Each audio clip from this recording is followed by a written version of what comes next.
Jadi keputusannya rapat bersama Bapak Menko Polhukam ya, sama Bapak Panglima, Bapak Menko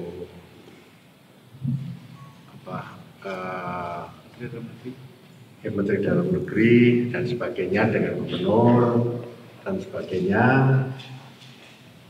Itu yang pertama, kalau wilayah itu tidak hijau, diharapkan dihimbau ya, untuk sholat Id itu dilakukan di rumah, tidak perlu di masjid maupun di lapangan.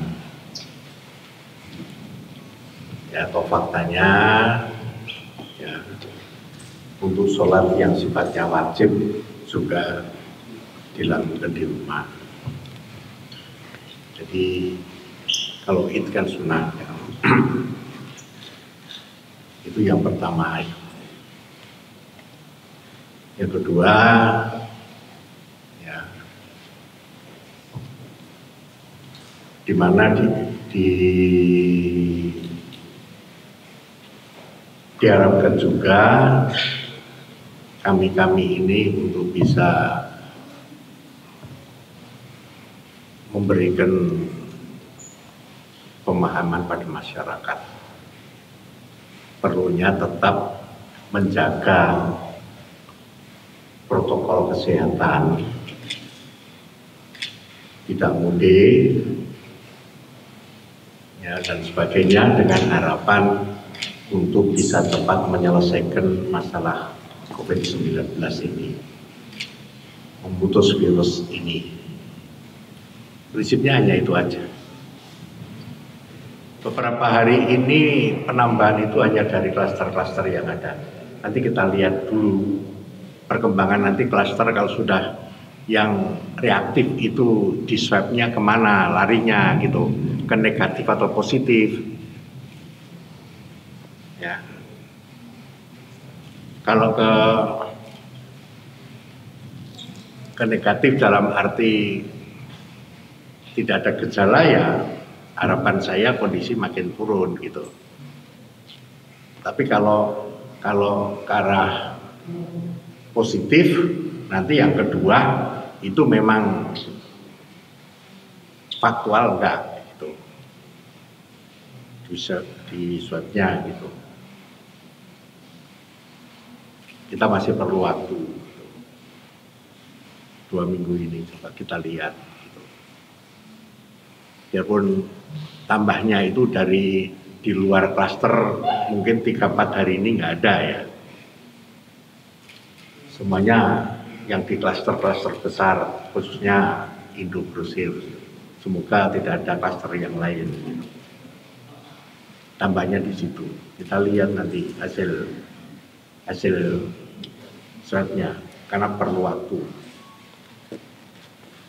Karena 10 hari dari rapid test yang pertama baru diulang 10 hari. Jadi memang mendisiplinkan masyarakat itu memang harus kesadaran sendiri gitu. Kami ini kan mencoba, biarpun kita coba di jalan itu ada kerumunan pun kita bubarkan. Tapi kalau masyarakat sendiri tidak tumbuh rasa kesadarannya untuk mendisiplinkan dirinya sendiri, ya akan susah gitu loh. Yang PSBB saja juga problemnya juga sama, mendisiplinkan juga nggak bisa gitu. Dalam arti di luar masih banyak, ya kan.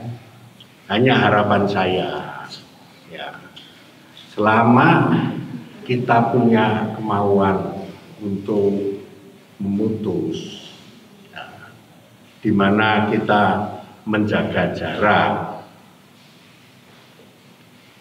ya protokol itu dilakukan, itu paling sedikit biarpun dia keluar, itu juga harapan saya belum tentu itu akan positif gitu, jadi tertular gitu loh.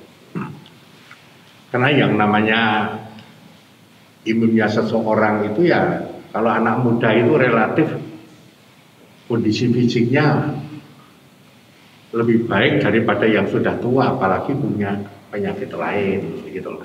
Saya khawatir hal-hal seperti itu memberikan keyakinan pada anak-anak muda, toh kalau saya merasa dalam keadaan sehat, kenapa saya harus takut dan sakit ya.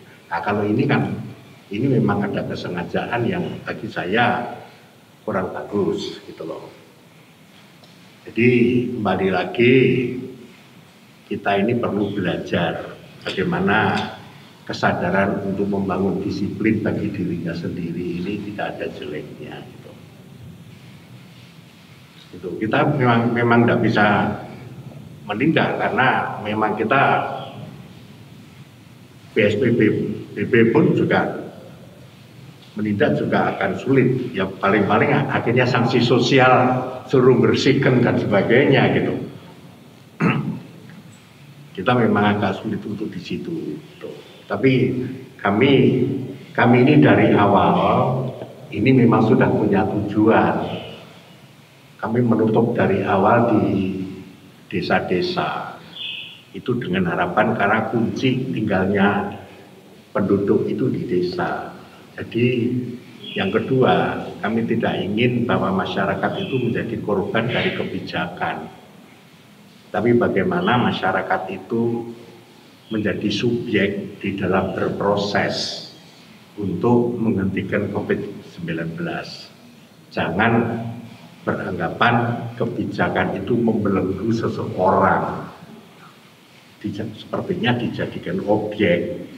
Nah, sehingga dengan menutup itu kita serahkan kepada masyarakat, biarpun yang di muka itu Pak Lurah, Babin Kaptimas, Babinsa, dan juga warga masyarakat. Dia berperan jadi subjek, jadi dia yang men-screen masyarakat sendiri pada waktu pemudik ulang gitu. Tapi tidak hanya itu, mestinya juga membangun rasa disiplin, bisa membatasi diri untuk melakukan mobilitas. Gitu. Tapi semoga saja dengan kondisi beberapa hari ini yang tambah itu di klaster, semoga saja kondisi ini makin baik. Saya bisa hanya itu.